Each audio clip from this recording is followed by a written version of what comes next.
तो कहानी की शुरुआत में एंकर नाम का आदमी ट्रेन स्टेशन के लॉकर में पैसों से भरा हुआ बैग रखने लगा और पैसों के साथ साथ उसने अपनी गन भी बैग में रख दी और लॉकर बंद करके वहां से निकल गया। एंकर की बहन फ्रेजा टीवी पर रॉबरी की न्यूज देख रही थी और वो काफी चिंता में लग रही थी। तभी एंकर ने गेट खटखटाया और एंकर को देखकर फ्रेजा कहने लगी, ये सब क्या हो रहा है? एंकर ने कहा, जल्दी मेरा बैग पैक करो और मेरा पासपोर्ट ढूंढो, वो कहाँ पर है? एंकर ने अपने भाई मैनफ्रेड से मिलकर कहा, मुझे आज ही यहाँ से निकलना होगा और तुम्हें मेरे लिए काम करना होगा। ये चाबी देखो, तुम्हें इससे निकलना होगा। ये सुनते ही मैनफ्रेड ने वो चाबी लेकर निकल ली। एंकर ने कहा, पहले मेरी बात ध्यान से सुनो, जो चाबी अभी तुमने निकली है वो ट्रेन स्टेशन के लॉकर नंबर 23 की है। अब तुम्हारे पास उस लॉकर की चाबी है और लॉकर के अंदर बैग रखा है। तुम्हें वो बैग लॉकर से निकाल कर ले जाकर हमारी माँ के घर के पास वाले जंगल में ले जाकर कहीं गाड़ना होगा, जहाँ पर हम बचपन में खेला करते थे। क्या तुम ये काम कर पाओगे? क्योंकि तुम अकेली वो इंसान हो जिस पर मैं ट्रस्ट कर सकता हूँ। तभी फ्रेजा ने आकर एंकर से कहा, तुम्हें बाहर आके देखना चाहिए। एंकर ने खिड़की के बाहर देखा तो बाहर पुलिस पहुंच चुकी थी और पुलिस ने बिल्डिंग को घेर लिया था। ये सब देखकर एंकर को काफी गुस्सा आया और वो गुस्से में टेबल पर अपना हाथ मारने लगा। एंकर को पुलिस ने गिरफ्तार कर लिया और काफी समय तक जेल में रहने के बाद एंकर ने पैरोल के लिए अप्लाई किया। तब जज ने एंकर से सवाल किया, तुम कोई मॉडल कैदी हो जिसे पैरोल पर रिहा करना चाहिए। तुमने और तुम्हारे साथियों ने एक ट्रांसपोर्ट को लूटा और तुमने अपने साथी को हत्या के लिए उकसाया भी। एंकर ने कहा, मैंने जो कुछ भी आज तक किया, लेकिन मैं एक हत्यारा नहीं हूँ। मुझे बहुत गुस्सा आता है, लेकिन अब मैंने इस पर कंट्रोल कर लिया है। मुझसे बार बार सवाल किया गया कि लूट का पैसा कहाँ पर है, लेकिन मुझे पता ही नहीं कि वो पैसा कहाँ पर है। मैं अब पूरी तरह से बदल चुका हूँ। एंकर की ये सारी बातें सुनकर उसकी पैरोल मंजूर कर ली गई। एंकर का भाई मैनफ्रेड काफी बेसब्री से अपने भाई के घर पे आने का वेट कर रहा था। एंकर अपने भाई से मिला और उसने अपने भाई से पूछा, कैसे हो मैनफ्रेड? तब फ्रेजा ने कहा, अब हम इसे जॉन बुलाते, ना कि मैनफ्रेड। इसने तुम्हारे लिए काफी सारी तैयारियां की। एंकर ने कहा, वो सब तो ठीक है, लेकिन मैनफ्रेड नाम में क्या बुराई है? यह सुनकर मैनफ्रेड गुस्सा होकर सजावट का सारा सामान वहां से निकाल कर ले गया। तब फ्रेजा ने कहा, अब पहले जैसा कुछ नहीं रहा। मॉम की डेथ के बाद सबकी कंडीशन बुरी हो चुकी है। उसने तुम्हें बहुत याद किया और तुम अचानक उसे छोड़कर चले गए। एंकर ने कहा, वैसे मैं प्लान कर रहा हूँ कि उसे मॉम के घर ले जाऊं। फ्रेजा ने कहा, ये तो बहुत ही अच्छी बात है, तुम्हें वहां पर जाकर अपने भाई के साथ टाइम बिताना चाहिए। जिन लोगों ने वो घर खरीदा था उन्होंने वो घर अभी किसी को रेंट पर दिया है। बस तुम एक बात याद रखो, अब से मैनफ्रेड को जॉन बुलाना। एंकर वहां से निकलने के लिए अपना सामान पैक करने लगा। तभी डोरबेल बजी और एंकर ने दरवाजा खोला तो बाहर फ्लेमिंग नाम का आदमी था और उसने एंकर को जोरदार पंच मारा। फ्लेमिंग ने कहा, मुझे तुम्हारा सारा पैसा चाहिए, नहीं तो मुझसे बुरा कोई नहीं होगा। एंकर ने कहा, लेकिन तुम तो तुम्हारा हिस्सा पहले ले चुके हो। फ्लेमिंग ने कहा, मैंने सारा पैसा खर्च कर दिया और अब मेरे ऊपर काफी सारा कर्ज है और तुम्हारे पास मंडे तक का टाइम है, मुझे पैसा दे देना। यह कहकर फ्लेमिंग वहां से चला गया और एंकर ने देखा कि मैनफ्रेड अपने साथ डॉग लेकर आ गया था। एंकर ने मैनफ्रेड से पूछा, तुम ये डॉग कहाँ से लेकर आ गए? मैनफ्रेड कहने लगा, ये मेरा डॉग है। तभी वहाँ फ्रेजा आकर कहने लगी, मुझे ये डॉग दो, जिसका ये डॉग है वो घर के बाहर वेट कर रहा है। ऐसा कहकर फ्रेजा ने मैनफ्रेड से वो डॉग ले लिया और मैनफ्रेड फ्रेजा से वापस डॉग छीनने लगा। एंकर ने कहा, मैनफ्रेड वो डॉग छोड़ दो। अपना नाम मैनफ्रेड सुनकर मैनफ्रेड काफी गुस्सा करने लगा और वो गुस्से से वहां से चला गया। फ्रेजा कहने लगी, वो लोगों के डॉग उनसे छीन कर ले आता है। सभी लोग उससे परेशान हो चुके हैं और तुम उसे जॉन बुलाओ, नहीं तो वो गुस्सा करता है। आगे एंकर मैनफ्रेड को अपने साथ अपनी माँ के घर ले जाने लगा और एंकर मैनफ्रेड से कहने लगा, तुम्हें मैंने बैग गाड़ने के लिए दिया था, क्या तुमने वो बैग गाड़ा? और तुमने क्या जॉन जॉन लगा रखा है? तुम्हारा नाम मैनफ्रेड है, ना कि जॉन। मैनफ्रेड ने कहा, मेरा नाम जॉन लेनॉन है और तुम्हें मानना होगा। ये सुनकर एंकर ने कहा, मैनफ्रेड बकवास बंद करो और बताओ वो बैग कहाँ है? ये सुनते ही मैनफ्रेड गुस्से से गाड़ी से जंप कर गया और घायल होकर वहीं बेहोश हो गया। एंकर मैनफ्रेड को हॉस्पिटल ले गया और इलाज के बाद डॉक्टर लोथर से पूछने लगा, क्या मेरा भाई ठीक है? क्या मैं उसे अपने साथ ले जा सकता हूँ? डॉक्टर लोथर कहने लगा, हम उसे हॉस्पिटल में रोक सकते हैं क्योंकि उसने सुसाइड करने की कोशिश की, लेकिन अगर तुम मुझे $500 दोगे तो मैं तुम्हें उसे ले जाने की इजाजत दे दूंगा। एंकर कहने लगा, क्या आप मुझसे रिश्वत मांग रहे हो? डॉक्टर ने कहा, मैं तो बस मजाक कर रहा था, तुम्हारा भाई 8C में है, तुम जाकर उससे मिल सकते हो। एंकर अपने भाई को हॉस्पिटल से ले जाने लगा और कहने लगा, मैं तुम्हें अपने साथ ड्राइव पर ले जा रहा हूँ और तुम मुझे दिखाओगे कि तुमने वो बैग कहाँ पर छिपाया। समझ गए मैनफ्रेड? अपना नाम मैनफ्रेड सुनते ही मैनफ्रेड वापस हॉस्पिटल की खिड़की से जंप कर गया और एंकर ये देखकर डर गया। उसने नीचे देखा तो मैनफ्रेड एक कार के ऊपर गिरा था। एंकर दौड़कर नीचे आया, तभी मैनफ्रेड खड़ा हो गया। एक लेडी मैनफ्रेड से पूछने लगी, क्या तुम ठीक हो? तब मैनफ्रेड उस लेडी का डॉग लेकर वहां से भाग गया। आगे एंकर ने मैनफ्रेड को एक दूसरे डॉक्टर को दिखाया और वो डॉक्टर एंकर से कहने लगी, तुम्हारे भाई को डिसएक्टिव आइडेंटिटी डिसऑर्डर है, जिसे हम मल्टीपल पर्सनालिटी डिसऑर्डर भी कहते हैं। हम सभी की एक आइडेंटिटी होती है जिसमें हम जीते हैं। लेकिन तुम्हारे भाई की आइडेंटिटी पर्सनैलिटी बदलती रहती है। अभी वो अपने आप को कोई जॉन लेनन नाम का आदमी समझता है। एंकर ने कहा, लेकिन मैं उसे अपने साथ ले जाना चाहता हूँ, मैं उसके साथ समय बिताऊंगा और मुझे उससे कुछ बात भी करनी है। डॉक्टर कहने लगे, लेकिन उसे अभी यहीं रहना होगा। उसने सुसाइड अटेम्प्ट किया है और अलग अलग लोगों से नो डॉग चुराए हैं।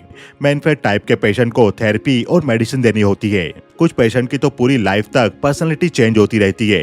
डिसेक्टिव पर्सनालिटी डिसऑर्डर जिंदगी में कुछ पहले की दर्दनाक घटनाओं के कारण होता है। यह सुनकर एंकर मैनफ्रेड को देखने लगा। आगे एंकर एक बार में बैठा था, तभी उसके पास डॉक्टर लोथर आया। लोथर एंकर से कहने लगा, तुम अभी तक अपने भाई को लेकर नहीं गए। एंकर ने कहा, उसे डिसेक्टिव आइडेंटिटी डिसऑर्डर है। लोथर कहने लगा, इस बीमारी का इलाज तो काफी दिनों तक चलता है। तुम्हारे भाई को लगता है कि वो कोई जॉन लेनन नाम का आदमी है। एंकर कहने लगा, मेरे भाई को मुझे देखकर खुशी होनी चाहिए, लेकिन ऐसा कुछ नहीं हुआ। लोथर ने कहा, क्योंकि अब तुम्हारा भाई अपने आप को पूरी तरह से जॉन लेनन समझने लगा है। ऐसा इसलिए हुआ क्योंकि किसी ने उसे मना नहीं किया कि वो जॉन लेनन नहीं है और उसकी सब पर्सनैलिटी को इन्वायरमेंट मिल गया। एंकर ने कहा, मैं कुछ समझ नहीं पा रहा हूँ कि तुम क्या बोल रहे हो। लोथर ने कहा, देखो, मान लो कोई आदमी है जो अपने आप को नेपोलियन मानने लगा है, तब उसके आसपास के लोग उसे इडियट बुलाने लगेंगे और उस आदमी की सेल्फ इमेज पर उसका नेगेटिव असर होगा। तब उस आदमी को महसूस होगा कि वो गलत है, वो कोई नेपोलियन नहीं है। उसका ये भ्रम टूटेगा और वो अपने आप को नेपोलियन बुलाना बंद कर देगा। लेकिन मान लो कि कोई आदमी है जो 200 लोगों को हायर कर लेता है और ऐसा करके उस आदमी ने एक आर्मी बिल्ड कर ली और सभी 200 लोग उसे नेपोलियन बुलाने लगे। जो आदमी उसके आसपास हमेशा मौजूद रहेंगे, तो आदमी को एक समय बाद लगने लगेगा कि वो सचमुच नेपोलियन है, क्योंकि तब उसके आसपास कोई ऐसा बोलने वाला नहीं होगा कि वो गलत है। जो इमेज उस आदमी ने अपने लिए नेपोलियन की बनाई वो स्थिर हो जाएगी। मैनफ्रेड के आसपास मौजूद लोग सभी उसे जॉन बुलाने लगे। किसी ने उसे ये नहीं बताया कि उसका नाम मैनफ्रेड है, ना कि जॉन। इसलिए जॉन नाम की पर्सनैलिटी अब मैनफ्रेड के अंदर स्थिर हो गई। आगे एंकर ने काफी ज्यादा ड्रिंक कर ली और वो नाचने लगा। एंकर की नींद किसी अपार्टमेंट में खुली और उसने देखा कि उसकी शर्ट पर खून लगा हुआ था और उसके हाथ में एक हॉकी स्टिक थी। तभी वहाँ लोथर आकर एंकर से कहने लगा, तुम ये पहन लो। वो एंकर को बताने लगा कि हॉस्पिटल में कुछ पेशेंट थे जिन्हें मैनफ्रेड की तरह ही मल्टीपल पर्सनालिटी डिसऑर्डर की प्रॉब्लम है। हम उन पेशेंट के साथ एक बैंड बनाएंगे। तब एंकर ने कहा, तुम ये सब मुझे क्यों बता रहे हो। लोथर ने कहा, क्योंकि हम इस बैंड में मैनफ्रेड को भी शामिल करेंगे ताकि वो रियलिटी समझ सके। इससे उसे उसकी आइडेंटिटी समझने में हेल्प मिलेगी। जब हमने मैनफ्रेड को हॉस्पिटल से निकाला तो तुमने ही कहा था कि तुम्हारे लिए एक स्टूडियो होगा, इसलिए कल हमने मैनफ्रेड के साथ कुछ और पेशेंट को हॉस्पिटल से निकाल लिया। एंकर कहने लगा, क्या हमने कल मैनफ्रेड को हॉस्पिटल से निकाल लिया। लोथर ने कहा, हाँ, तुमने गार्ड के मुंह पर कई सारे पंच मारे। तुम काफी गुस्सेल स्वभाव के हो। तब एंकर ने लोथर से पूछा, मैनफ्रेड कहाँ पर है, और एंकर लोथर को बाहर ले गया जहाँ कार में मैनफ्रेड बेहोश था। लोथर ने कहा, मैंने अभी इसे बेहोशी की दवा दी है। हम इसे और दूसरे पेशेंट को लेकर तुम्हारी मॉम के घर जाएंगे जहां हम बैंड की रिहर्सल करेंगे। एंकर ने कहा, तुम्हें मेरी मॉम के घर के बारे में कैसे पता चला। लोथर ने कहा, मुझे इसके बारे में मैनफ्रेड ने बताया, और वो लोथर को धक्का देकर गाड़ी वहां से लेकर चला गया और एंकर मैनफ्रेड को लेकर सीधा अपनी मॉम के घर पहुंचा। वो घर जंगल के बीच में एक सुनसान जगह पर बना हुआ था। वहाँ एंकर को मार्गरेट नाम की लेडी मिली जो अभी उस घर पर रेंट पर रहती थी। मार्गरेट एंकर को कहने लगी, वेलकम, मुझे पता लगा कि आप यहाँ पर आने वाले हो। वो सामने वाली जगह खाली है, आप लोग वहाँ रह सकते हो। आगे एंकर डिनर के लिए मार्गरेट के घर में चला गया जहाँ पर मार्गरेट का हस्बैंड वार्नर भी था। आगे मैनफ्रेड के साथ साथ वो तीनों लोग डिनर करने लगे। तब मार्गरेट और वार्नर खाने के बारे में बातें करने लगे कि वो खाने के लिए क्या स्पेशल करते हैं। ये सारी बातें एंकर को काफी बकवास लग रही थी। वो लोग डिनर करके जाने लगे, तभी मार्गरेट एंकर के पास आई और वो कहने लगी, देखो हमें तुम्हारे घर से क्या मिला। एंकर ने देखा तो वो वाइकिंग योद्धा की लकड़ी से बनाई छोटी मूर्तियां थी। एंकर ने कहा, मैनफ्रेड एक समय में वाइकिंग योद्धाओं को लेकर काफी क्रेजी था, उसी समय उसने मूर्तियां बनाई। एंकर रात में सो रहा था, तब उसे वो वाइकिंग योद्धाओं की मूर्ति देखकर बचपन की घटना याद आने लगी, जब उसके पिता उन दोनों भाइयों को कपड़े उतारकर मार रहे थे। एंकर के पिता एंकर से कहने लगे, मैंने तुमसे पहले कहा था कि कुछ भी हो जाए लेकिन तुम्हारा भाई दूसरों की नजर में हंसी का पात्र नहीं बनना चाहिए। एंकर ने कहा, मुझे नहीं पता, वो लोग उसका मजाक उड़ा रहे थे। एंकर के पिता ने कहा, मैनफ्रेड बीमार है, उसे तुम्हारी हेल्प की जरूरत है। तब एंकर ने कहा, मैनफ्रेड ने वाइकिंग बनना नहीं चुना। यह सुनकर एंकर के पिता एंकर और मैनफ्रेड दोनों को मारने लगे। अगले दिन सुबह एंकर मैनफ्रेड को उस जगह पर ले गया जहां बचपन में वो खेला करते थे और एंकर मैनफ्रेड से कहने लगा, तुम्हें याद है तुम्हारे बर्थडे के दिन हम उस बेंच पर बैठा करते थे। तब मैनफ्रेड परेशान होकर कहने लगा, क्या हम अपने घर पर फ्रेजा के पास चल सकते हैं। एंकर ने कहा, हम वहाँ चलेंगे लेकिन पहले हमें बैग ढूंढना होगा। मैनफ्रेड नाम सुनते ही मैनफ्रेड वापस गुस्सा हो गया और वो अपने हाथ पर ही जोर जोर से मारने लगा और वो कहने लगा, तुम बस बैग के बारे में जानना चाहते हो। ऐसा कहकर वो वहाँ से भागने लगा। तभी एंकर ने देखा कि वहाँ लकड़ी के ऊपर वाइकिंग रून लिखा हुआ था। एंकर कहने लगा, क्या तुम पागल हो, तुमने स्पॉट पर लिख रखा है, क्या होता अगर यहाँ पर कोई आकर खुदाई करेगा तो। ऐसा कहकर एंकर उस जगह पर खोदने लगा। काफी खोदने के बाद एंकर को आखिरकार वहाँ एक कुत्ते का सर मिला। क्या तुम इसे जानते हो? ये हमारे डॉग बाल्डर का सर है। तब एंकर ने सोच के कहा, तुम्हें ये बात कैसे याद आई? अगर तुम जॉन हो तो मतलब तुम नाटक कर रहे हो, तुम हमसे झूठ बोल रहे हो। ये सुनकर मैनफ्रेड वहाँ से जाने लगा और एंकर ने उसे गिरा दिया और मैनफ्रेड चिल्लाने लगा। एंकर ने जैसे मैनफ्रेड को छोड़ा, मैनफ्रेड उठकर वहाँ से भाग गया और ये देखकर एंकर को काफी गुस्सा आया। वो जमीन पर ही पंच मारने लगा। वहाँ से मार्गरेट भी रनिंग करते हुए जा रही थी और उसने एंकर को भी ये सब करते हुए देख लिया, लेकिन वो एंकर को बिना कुछ बोले वहाँ से निकल गई। एंकर को भी उस डॉग के सर को देखकर बचपन की घटना याद आने लगी। जब एंकर के पिता एंकर से सवाल करते, क्या तुम और मैनफ्रेड आज स्कूल में पिटने के लिए गए थे? एंकर ने कहा, वो बड़े लड़के थे जिन्होंने आज हमें पीटा। एंकर के पिता ने कहा, क्या तुम दोनों वाइकिंग के हेलमेट और कपड़े पहन के गए थे? मुझे तुम्हारी टीचर से पता लगा कि वहाँ पर 2 वाइकिंग बच्चे थे। एंकर ने कहा, आज मैं भी वाइकिंग के कपड़े पहन के गया था क्योंकि मैं अपने भाई को अकेला महसूस नहीं कराना चाहता था। वो बड़े लड़के मैनफ्रेड को अक्सर पीटते हैं। तब एंकर के पिता ने कहा, एंकर ये तो बहुत ही बुरा है। तुमने कसम खाई थी कि तुम अपने भाई की रक्षा करोगे। मैनफ्रेड को एक बहुत ही बुरी बीमारी है और तुम्हें हर कंडीशन में उसका साथ देना चाहिए।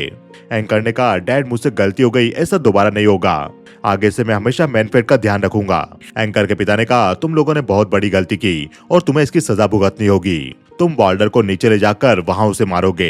ये सुनकर एंकर रोने लगा क्योंकि बॉल्डर उनका डॉग था। तब एंकर के पिता कहने लगे, रोना बंद करो। वाइकिंग कभी भी किसी का बुरा नहीं करते, लेकिन आज तुम दोनों सीखोगे जिंदगी में हम जो कुछ भी करते हमें उसका परिणाम भुगतना पड़ता है। तब एंकर और मैनफ्रेड अपने डॉग को जंगल में ट्रॉली में ले गए, जहां एंकर ने उस डॉग को गोली मार दी और वो ट्रॉली अब घर के बाहर थी जिसमें पौधे उगाए गए थे। अगले दिन वापस से एंकर जंगल में जगह जगह खुदाई करने लगा ताकि उसे वो पैसों से भरा हुआ बैग मिल जाए जो उसके भाई मैनफ्रेड ने कहीं गाड़ दिया था, जो वो एंकर को नहीं बता रहा था। तभी एंकर को वहां से गुजरती हुई गाड़ी नजर आई जिसमें म्यूजिक बज रहा था। वो गाड़ी उनके घर की तरफ जा रही थी और एंकर भी उस तरफ गया तो एंकर ने देखा कि वो गाड़ी उनके घर के बाहर खड़ी थी और वो गाड़ी लोथर लेकर आया था और वो अपने साथ 2 लोगों को भी लेकर आया था। मैनफ्रेड और वो दोनों आदमी गाड़ी से म्यूजिक इंस्ट्रूमेंट उतारने लगे। तब वैन एंकर से कहने लगा, तुमने मुझे बताया क्यों नहीं कि तुमने ये सब प्लान कर रखा है? तुम्हें पता है मैं बीटल म्यूजिक का कितना बड़ा फैन हूँ।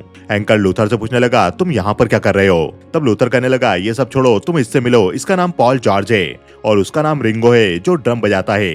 तब उनमें से पॉल जॉर्ज नाम का आदमी प्रलय के बारे में बड़बड़ाने लगा। उस आदमी की बकवास सुनकर एंकर लूथर को एक साइड ले गया और वो लूथर से कहने लगा, तुम इन्हें कहीं और ले जाकर अपनी प्रैक्टिस करो। पागल लोगों के साथ मिलकर तुम बैंड नहीं बना सकते। लूथर कहने लगा, ये तुम डिसाइड नहीं करोगे कि कौन पागल है। तब एंकर लूथर पर गुस्सा करके उसे मार के भगाने की कोशिश करने लगा। तब लूथर ने कहा, एंकर मैं मरने वाला हूँ। मैं तुम्हें बताना नहीं चाहता था लेकिन मुझे कैंसर है और ये मेरा लास्ट चांस है जब मैं अपने प्रोफेशन में कुछ अचीव कर सकता हूँ क्योंकि मैंने इस रिसर्च में अपनी पूरी जिंदगी लगा दी। एंकर कहने लगा, सॉरी लेकिन तुम यहाँ पर नहीं रुक सकते। लूथर ने कहा, तुम हमें यहाँ से भगाकर बहुत बड़ी मिस्टेक कर रहे हो। ऐसा कहकर लूथर जाने लगा। तब एंकर ने कहा, लूथर तुम्हारे इस प्रोसेस में कितना टाइम लगेगा? लूथर ने कहा, बस हम कुछ ही नंबर प्रैक्टिस करेंगे और तुम प्रोग्रेस देखोगे। मैं वादा करता हूँ तुम निराश नहीं होगे। आगे मैनफ्रेड और वो दोनों आदमी अजीब सा म्यूजिक प्ले करने लगे। दूसरी तरफ फ्रेजा अपने घर गई। तभी फ्लेमिंग ने उसे जोरदार पंच मारा। फ्लेमिंग फ्रेजा से कहने लगा, तुम जानती हो मैं कौन हूँ? मुझे लोग फ्लेमिंग बुलाते हैं, बताओ एंकर कहाँ पर है? फ्रेजा ने कहा, मुझे नहीं पता। तब फ्लेमिंग फ्रेजा को अपने साथ अपार्टमेंट में ले जाने लगा। लूथर अपने साथ जिन लोगों को लाया था वो लोग अजीब अजीब सी बातें कर रहे थे और उनकी और लूथर की बातें सुन सुनकर एंकर पक चुका था क्योंकि जिस काम के लिए वो यहाँ पर आया था वो अब तक भी नहीं हुआ था। इसलिए एंकर बाहर जाकर एक मेटल डिटेक्टर लेकर आया और जंगल में जाकर वो पैसों का बैग सर्च करने लगा। तब मार्गरेट ने भी मेटल डिटेक्टर के साथ एंकर को देख लिया और वो एंकर से पूछने लगी, तुम इस जंगल में क्या ढूंढ रहे हो? मैं काफी दिनों से देख रही हूँ तुम जंगल में आकर खोद कर कुछ खोजने की कोशिश कर रहे हो। एंकर ने कहा, बस मुझे खोद कर देखना था कि यहाँ पर क्या मिलता है। मार्गरेट ने कहा, तो मैं अब समझ गई, यहाँ पर कोई भी नॉर्मल नहीं है। देखो मुझे ये सब काफी अच्छा लगा कि तुम किस तरह से अपने भाई की केयर करते हो। तब एंकर ने कहा, मुझे लगता है मुझे खुदाई करना चाहिए। यह सुनकर मार्गरेट उसे सॉरी कहकर वहाँ से चली गई और एंकर अपने खुदाई के काम में व्यस्त हो गया। दूसरी तरफ फ्लेमिंग फ्रेजा को टॉर्चर करके उससे एंकर का पता पूछ रहा था। फ्रेजा एंकर को कॉल करने की कोशिश भी कर रही थी पर उसका कॉल नहीं लग रहा था। तब फ्रेजा कहने लगी, उसे कॉल नहीं लग रहा, क्या मैं टॉयलेट जा सकती हूँ? तब फ्लेमिंग ने फ्रेजा के हाथ खोल दिए। फ्लेमिंग ने कहा, क्या तुम अंदर जाकर बात करोगी? तब फ्रेजा ने वहाँ से नेल पंचिंग मशीन उठा ली और उससे फ्लेमिंग की तरफ फायर करने लगी, लेकिन उस मशीन में से कीलें नहीं निकल रही थी।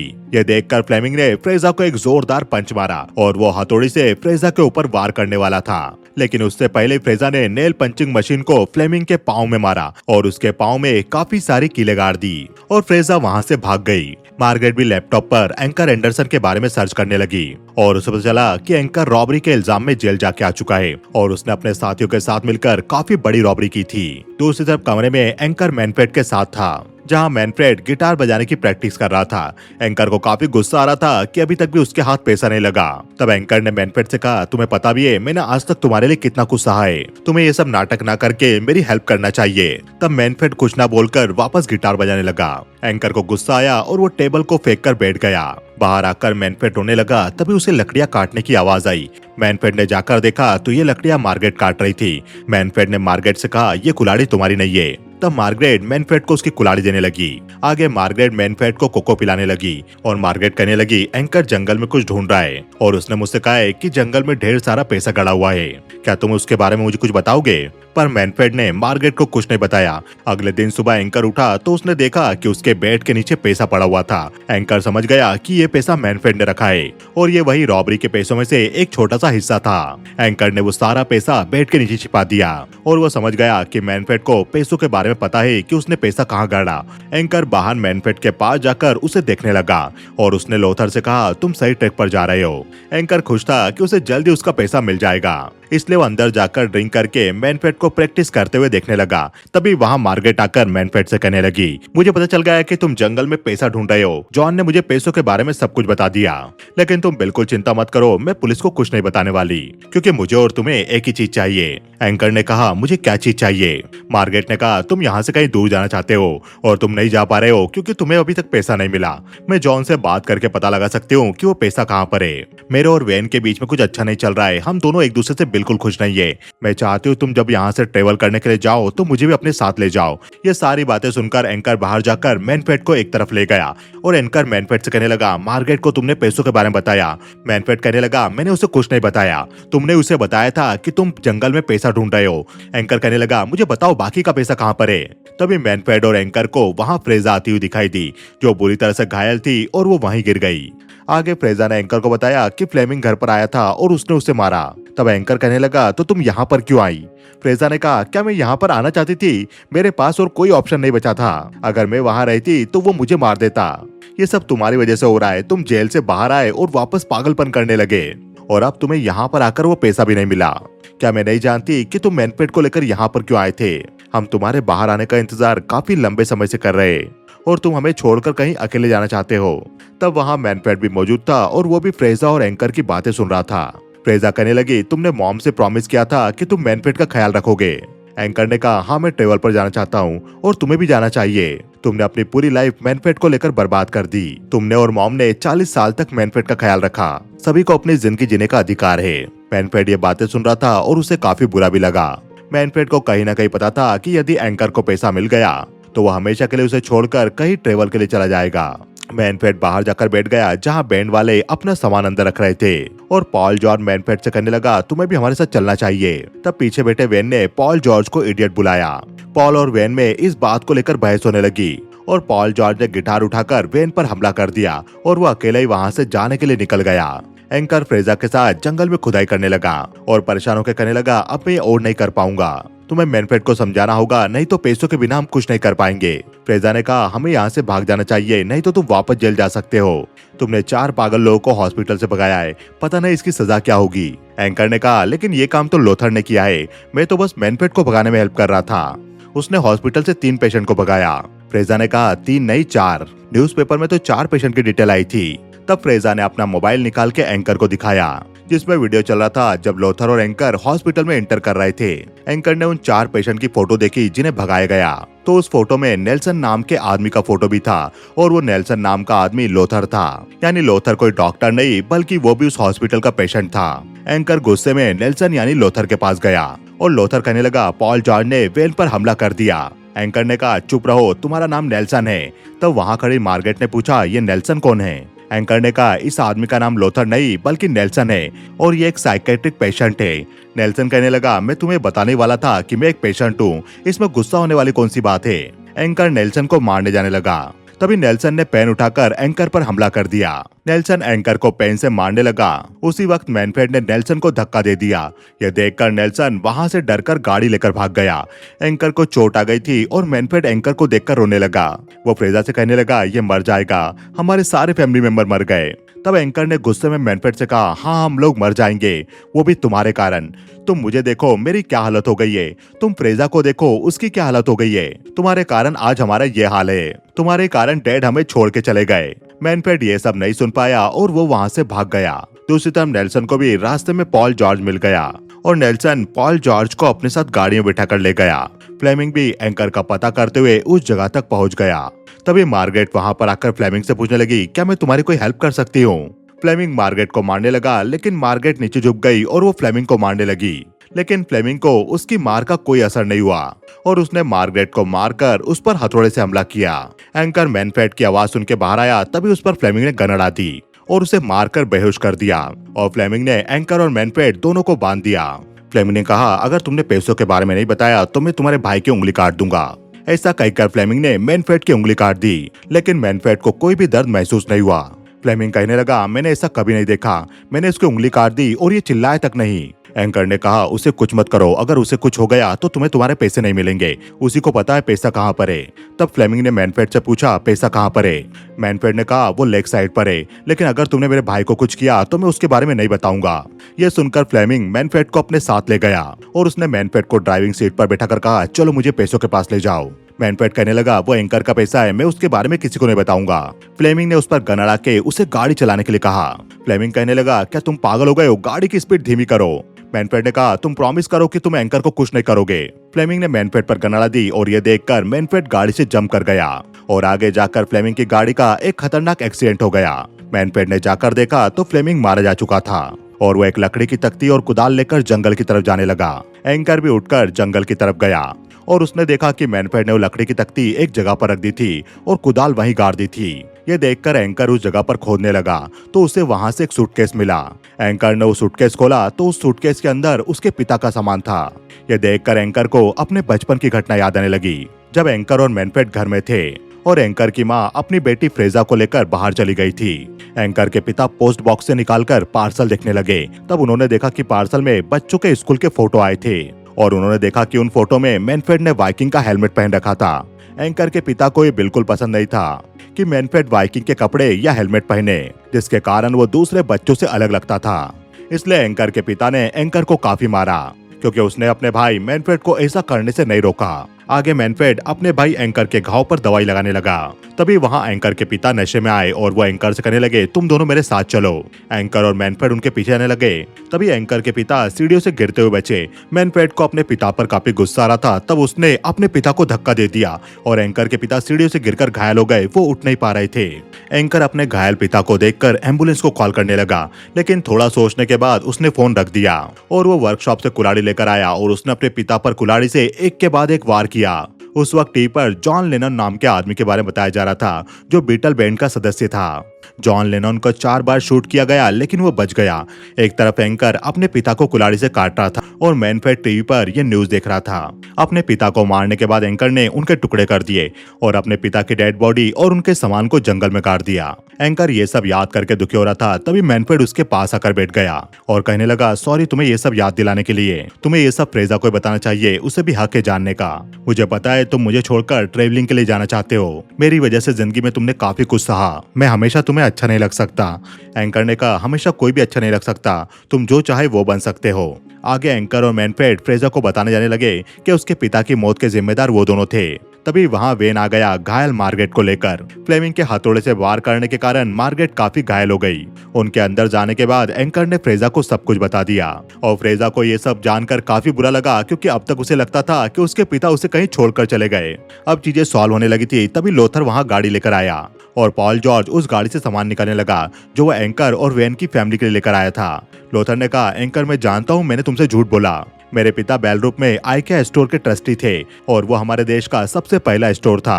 वो स्टोर काफी अच्छा चलता था, लेकिन एक समय बाद वो बंद हो गया और तुम जानते हो एक आम फैमिली पर इसका क्या असर होता है। हमारी आमदनी बंद हो गई तो क्या हम बुरे आदमी बन गए। मैं दुनिया का सबसे अच्छा बैंड बनाने का सपना देखने लगा और लोग मुझे पागल बोलने लगे और इसलिए मैं तुम्हें पागलों के अस्पताल में मिला। एंकर मैंने तुम्हें पेन से मारा, तुम चाहो तो मुझे भी मार सकते हो। तब एंकर ने कहा इसकी कोई जरूरत नहीं, मैं तुमसे बिल्कुल गुस्सा नहीं हूँ। एंकर को वहां देखकर मैनफ्रेड भी खड़ा हो गया और उसने अपने पास पड़ी पुरानी ट्रॉली की तरफ इशारा किया जिस पर एक लकड़ी का एरो लगा हुआ था। एंकर समझ गया कि मैनफ्रेड ने वो पैसा वहीं गाड़ा होगा। रात में एंकर ने उनके बचपन की खेलने वाली ट्रॉली हटाई और वहां पर खोदना शुरू किया तो एंकर को वहां पर वो पैसों का बैग मिल गया जिसे वो अब तक ढूंढ रहा था। ये देखकर एंकर काफी खुश हुआ। तब मैनफ्रेड भी उसे खिड़की से देख रहा था। मैनफ्रेड ने आज तक एंकर को पैसों के बारे में इसलिए नहीं बताया क्योंकि उसे डर था कि उसका भाई कहीं पैसा मिलने के बाद उसे छोड़कर ना चला जाए। अब आगे लोथर का बनाया हुआ बैंड लोगों के सामने अपनी परफॉर्मेंस दे रहा था जहां पर एंकर और उसकी फैमिली भी बैठी थी। एंकर अपने भाई को म्यूजिक बजाते देख काफी खुश हुआ। एंकर ने अब अपने भाई को छोड़ के जाने का इरादा छोड़ दिया था और ये मूवी यहीं खत्म हो गई। तो दोस्तों आपको ये वीडियो कैसा लगा हमें बताइए कमेंट सेक्शन में। अगर वीडियो पसंद आए तो कमेंट सेक्शन में यस टाइप कीजिए। हमारे इस वीडियो को ज्यादा से ज्यादा लाइक कीजिए और हाइप ऑप्शन का यूज जरूर कीजिए और चैनल को सब्सक्राइब करना ना भूलिए क्योंकि पिक्चर अभी बाकी है मेरे दोस्त।